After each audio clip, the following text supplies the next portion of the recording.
দুটো মাসও ধৈর্য ধরতে পারলেন না, এত তাড়াতাড়ি দলের সাথে বেইমানি করে চলে গেলেন। আপনারা তো সরাসরি বিজেপি করছেন এখন, আর তৃণমূল বলবেন, এটা তো হতে পারে না। আর বেইমানি করারও তো একটা সীমা থাকা উচিত। পার্টির সাথে বেইমানি না করে, যে পার্টিটা আপনাদের কাছে জন্মদাত্রী মা, আপনারা তো সরাসরি বিজেপি করছেন এখন। বিজেপি করবেন আর তৃণমূল বলবেন, এটা তো হতে পারে না। কারণ তৃণমূল কংগ্রেসের আদর্শ বিজেপি বিরোধী। মনে রাখবেন, আমাদের একটা আদর্শ আছে, আমাদের একটা নীতি আছে। আপনারা যারা বেইমানরা, গদ্দাররা, বিজেপির কাঁধে কাঁধ মিলিয়ে তাদের কথা মতো চলছেন, বিজেপি স্পন্সর যারা, তারা আমি বলবো, যদি সাহস থাকে, বুকের পাটা থাকে, যান গিয়ে বিজেপিতে গিয়ে জয়েন করুন, আমাদের কোনো আপত্তি নেই। তবুও বুঝবো আপনারা বিজেপিতে চলে গেছেন। বিজেপিতে থেকে দল ভাঙার চক্রান্ত। ভাবেন কি যে আমি মরে গেছি? ভাবেন কি আমাদের কর্মীরা মরে গেছে? ভাবেন কি অল ইন্ডিয়া তৃণমূল কংগ্রেস মরে গেছে? মনে রাখবেন, আপনার পক্ষে আছে বলে সরকার, আপনি তাকে দিয়ে নির্বাচন কমিশনের কাছে কমপ্লেন করিয়ে আপনি সিম্বল কেড়ে নিতে পারেন।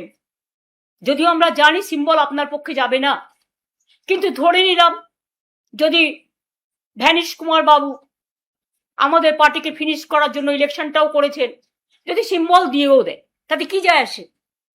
সিম্বল সেটাই হয় যেটা সাধারণ মানুষ গ্রহণ করে, তৃণমূল কংগ্রেসরা গ্রহণ করে। আমি এই সিম্বল দিয়ে 1 মাস 22 দিনের মাথায় আমি কিন্তু লড়াইটা করেছিলাম। তখন আমি সিম্বলটাও কাউকে চেনাতে পারিনি। আর এখন দরকার আমি গলায় সিম্বলটা ঝুলিয়ে মানুষের কাছে যখন বেরোবো, আপনারা কি আমার কণ্ঠরোধ করতে পারবেন? অত সস্তা নয়। হ্যাঁ, কণ্ঠরোধ করতে গেলে আপনাদের আমাকে প্রাণে মেরে ফেলতে হবে। তার তো চেষ্টা কম করেননি। কাকে মারেননি? মহুয়াকে অ্যাটাক করেছেন, অভিষেককে অ্যাটাক করেছেন, কল্যাণকে অ্যাটাক করেছেন, আমার বাড়িতে হামলা করেছেন। আমাদের অনেকে যারা আমাদের সহকর্মী, তারা লক আপে পড়ে আছে, মাটিতে শুয়ে আছে।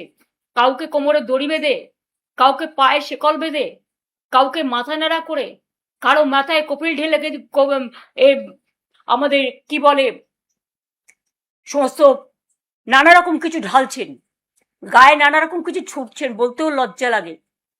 বাচ্চারা মিড ডে স্কুলে ডিম পায় না, আর আপনারা হাট্টিমা টিম করে বেড়াচ্ছেন। এটা বাংলার কালচার কোনোদিন ছিল না। আমরাও ক্ষমতায় 15 বছর ছিলাম। আমি কখনো পুলিশকে দিয়ে এই কাজটা করাইনি। বিজেপির নিজস্ব সংগঠন নেই বলে I am sorry to say, এটাই আসল সত্য যেটা আমি জেনেছি।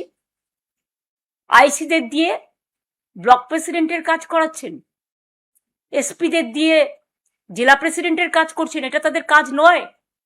আমি মনে করি তাদের কাজ মানুষকে আইন শৃঙ্খলা দেওয়া, রক্ষা করার দায়িত্ব নেওয়া, মানুষকে রক্ষা করা, শান্তি দেয়া, স্বস্তি দেয়া, শক্তি দেয়া, ভরসা দেয়া।